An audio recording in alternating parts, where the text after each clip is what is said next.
ಜನ್ಮ ಕೊಟ್ಟೆ ನೀನೇ ಅಮ್ಮ, ಋಣ ಹೇಗೆ ತೀರಿಸಲಮ್ಮ, ಸರಿ ಸಾಟಿ ನಿನಗ್ಯಾರಮ್ಮ, ನೀನೇ ಹೇಳೆಯ. ಹೆತ್ತು ಹೊತ್ತು ಸಲಹಿದೆಯಮ್ಮ, ನಿನ್ನ ನೋವ ನುಂಗಿದೆಯಮ್ಮ, ನನ್ನ ಧರೆಗೆ ತಂದು ನೀನು ಕೈಯ ಹಿಡಿದು ನಡೆಸಿದೆಯಮ್ಮ. ಶಿರವ ಬಾಗುವೆ ನಾನೆಂದಿಗೂ, ಕೈಯ ಮುಗಿವೆನು ಎಂದೆಂದಿಗೂ, ನಿನ್ನ ಕಾಲಿನ ಪಾದದಡಿ ನಾನು ಇರುವೆನು ಎಂದೆಂದಿಗೂ.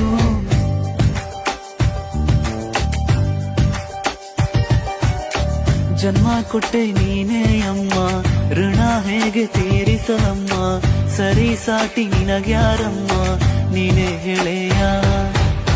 ಹೆತ್ತು ಹೊತ್ತು ಸಲಹಿದೆಯಮ್ಮ, ನಿನ್ನ ನೋವ ನುಂಗಿದೆಯಮ್ಮ, ನನ್ನ ಧರೆಗೆ ತಂದು ನೀನು ಕೈಯ ಹಿಡಿದು ನಡೆಸಿದೆಯಮ್ಮ. ಶಿರವ ಬಾಗುವೆ ನಾನೆಂದಿಗೂ,